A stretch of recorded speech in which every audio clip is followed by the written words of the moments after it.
welcome you inside the booth now with a special guest, Farhan Zaidi, the general manager of the Dodgers, sits in with us. And Farhan, we wish that it was on a better tone, day with a better tone, but obviously a sad day around Dodger company with Dave Roberts' father passing away. Yeah, absolutely. You know, we're all here with heavy hearts tonight. I had the honor of meeting Mr. Roberts a couple of times, and he was, you know, a really dignified man and very proud of his son, and rightfully so. So, you know, Dave, as you guys know, I mean, I've rarely been around somebody who gives so much of himself to those around him, and because of that, his absence is felt all the greater. So, you know, our love and thoughts and prayers go out to the entire Roberts family, and, you know, to Dave, if he's watching, you know, we love you and we miss you. Kenley Jansen comes into the game here, and we mentioned earlier that we had chatted for a moment with Scott Van Slyke earlier, and Scott said that he didn't know Dave's father at all, but he feels like he did, because it'd be impossible to raise a guy like Dave Roberts if you weren't a great man yourself. Absolutely. You know, myself, I took a little time today to read a couple of the articles that came out when we hired Dave, which talked a lot about his family, as you would expect. And, you know, that was sort of my way of paying respects to, you know, the great man that he was and the great family. And, you know, you go back and read those articles. Tim Brown from Yahoo wrote a terrific article about their family when he was hired. And, you know, I think that's just a reflection on the family and like you said, the way Dave was raised and, you know, what he's brought to our organization over the last year, which has been so tremendous. You were in all those interviews with Dave Roberts. You guys said seemed like had the answer key to all your questions, right? Take us inside that room and what it was that made this guy who had never been a big league manager the home run hire for you. Yeah, you know, it started right off the bat. I mean, I still remember walking into the room. He was by the, you know, coffee, and he just kind of turned around and had such a radiant smile that kind of captured your attention immediately. And, yeah, you know, you know, I'm probably making it sound like some, you know, rom-com or something like that. But, you know, it was really, he kind of had us right off the bat. And like you said, there was so much energy and such insight, you know, in the answers that he gave. And, you know, obviously a year in, you know, I don't think we could have made a better decision. You know, we're so excited about what he's done, how he's brought along the culture that we've tried to establish here. What do you observe in that culture that really impresses you as the year went on? You know, you have a rookie manager, never managed a big league game. You're on the risk of hiring him and putting him in this position, but then you saw the whole year develop. Yeah, you know, it just, and we talked a lot about this when we were going through the hiring process and even afterwards, which is just, you know, we were looking for somebody who could be a thought partner for us and would be open to dialogue. And, you know, Dave is so open to that. You know, he loves talking to us. He loves exchanging ideas. You know, and, you know, in that sense, we really couldn't ask for more. Sometimes the relationship in the olden days with the front office and the staff on the field was kind of like you guys have the baby and then you hand it over to somebody else to raise. But that relationship over the years has now really changed. Right. I mean, we got, you know, mocked a little bit for perhaps the overuse of the term collaborative, you know, when we were talking about our process. But, you know, we mean it with all sincerity. And when you have somebody that comes to the job and the role without an ego, it, you know, it filters throughout the organization. It filters to unselfish play on the field. You know, it filters through the front office. You know, we have people from our office, I don't know if you guys talked about it, who shag in the outfield now, which is the first time we've done that, and that was his idea too.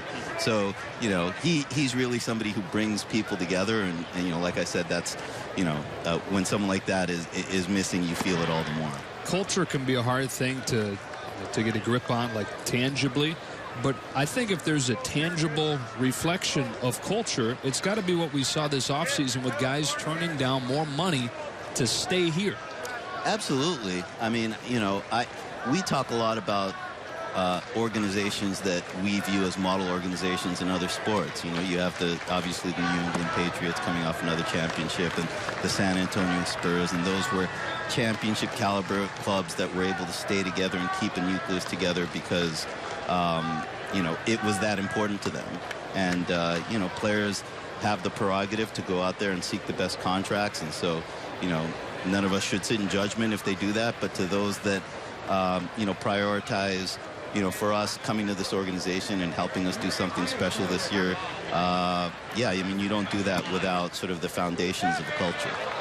And that culture really comes into play with the depth of the roster that you guys have put together, where guys want to be Dodgers, even though not guaranteed full years of at-bats possibly, or maybe even not even making a roster when you really could be playing somewhere else. Absolutely. And, you know, again, bringing it back to Dave, you know, we sit with all of the players in camp at some point and just have a 15-minute what we call player plan meeting, but it winds up being a little more organic than that. It's just a chance to give them an audience with us. We had one of our young players in the other day, and, you know, he's kicked off the conversation by saying, you know, Dave, I don't want to sound cheesy, but, you know, I want to make the team not just for myself and for my career, but it would just be such an honor to play for you. And, you know, the way you make everyone around here feel. And, you know, every time I walk by your office, you yell out my name and you say hello. It's so easy to feel unnoticed when you're part of a, you know, big organization and big market club, and you make everyone feel special. And so I just want to let you know that. And, you know, the room just kind of felt quiet. It was such a heartfelt and sincere moment. You know, and so that, you know, it's easy to put, frankly, I think it's easier for us to put that depth together than it is to have somebody who can make everybody on that roster feel important, and he does it better than anybody. Is that guy on the club? What's that? Is that guy going to be on the club? At some point he will. Yeah. Okay. Kenley Jansen delivers low, ball one. Somebody asked us today, we were doing a radio interview, Oral and I were together, and somebody said, it seems like when I look at the Dodger roster, it's 4 everyday players and then just a bunch of guys that fill in the rest of the spots. And they asked it as if it was like a critical thing. But is that like where the game is now? Yeah, you know, I think it is heading in that direction where, you know, the traditional roster, you know, you had your 8 or 9 regulars and you had 2 or 3 bench guys that played on Sundays, day game after night game, or if somebody was banged up. And now I think teams are looking at the entire roster and they want everybody to have a defined role. It helps everybody stay involved. It helps build that sort of team-oriented culture. And in a lot of ways, it brings out the best performance-wise when you're sort of platooning guys and you're giving guys rest. I mean, you're seeing it in the NBA now with, you know, sometimes you know, in situations where it gets tricky, organizations giving players days off. And hopefully we get a chance to do that in baseball as well. And having a deep roster is one way you can allow that. Well, with Kenley Jansen on the mound, nice to see him out there. And you're not going to see him here for a while. He's going to go off to the Netherlands. No, we wish him well. And it's been an exciting World Baseball Classic this year. And I think it's gotten, you know, some of these players seeing their countries advance to the second round a little bit more jazzed about going and joining their countrymen. So, you know, it's great for him, and we look forward to seeing him perform for that team. One of the great things I think so far watching the WBC has been the emotion, like the genuine raw emotion these guys are playing with. The Dominicans beating the U.S., the emotion they showed pouring out of the dugout as if they just won Game 7 of the World Series.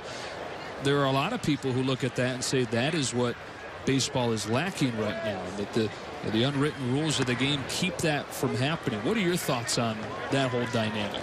I mean, there's definitely times when you'll be sitting watching one of those games and you're so on the edge of your seat and you love the passion and emotion and you think, you know, why can't our game be more like that on a day-to-day basis? Yeah. I mean, maybe it's an impossible thing to ask for over 6 months and a 162-game season. But, you know, I've loved it. I've enjoyed it. I think, you know, the fans have enjoyed it as well. So, you know, maybe, you know, in a positive way, what we've seen in the World Baseball Classic will start filtering back into our game over here over the 2017 season. I think that would be great.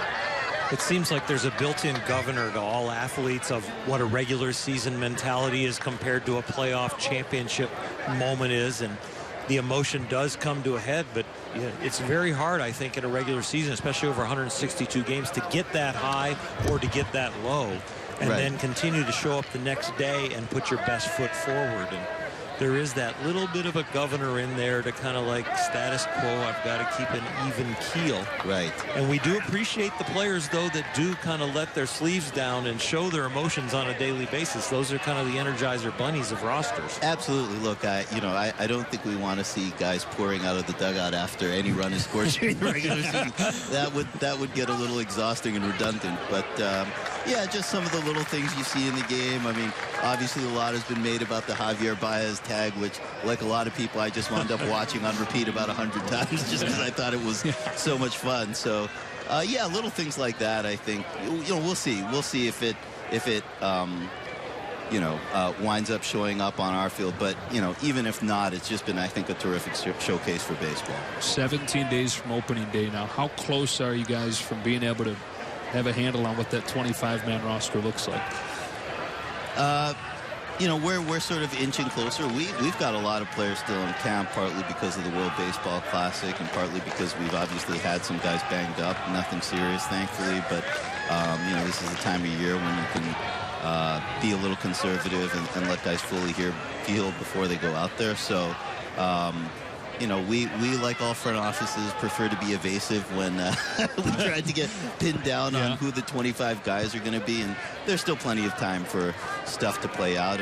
And we, I guess what you might call downside of depth is, we're going to have some deserving players that may not be on that 25-man roster. But, again, that's where having a manager like Dave and a culture like, I hope we've been able to build comes into play where, guys feel like, I may not be on the opening day roster, but I'm going to get a chance to be a part of this at some point. That's a lot easier to sell this year after all the injuries and everybody you needed last year to win the 4th division title in a row. That's right. We don't want to set any more records on that front this year. It'd be nice to scale back a little bit on that. But, I guess if nothing else, you knock on wood and hope you don't have any serious injuries, but it does, I think, it's added to the grit of this group. They know that they can, when you have to spend a couple of months without the best pitcher on the planet and you manage to come out the other side, I think it gives you the confidence that, you can endure through, a period without some of your better players and, create opportunities for other guys. Roster manipulation is always a topic. And are there anything new in the CBA that really stands out that where you can really work with the roster and see how the players react? I know like the 10-day DL is a big deal right now. Yeah, I mean, that's there's so many times over the course of a season where you've got a guy who's day-to-day and you wonder whether you're going to allow that 15-day period to run its course, and are you going to miss out on some potential active days? So that's something that, we'll see. I bet you'll see some more guys go on the DL just because the guys that are day-to-day, you might lean towards putting them on the full DL. Got a pitching change, you're off the hook, Farhan. We appreciate you spending some time with us. Absolutely. Thank you, guys. That's the general manager of the Dodgers, Farhan Zaidi. We're back here to Glendale in a moment.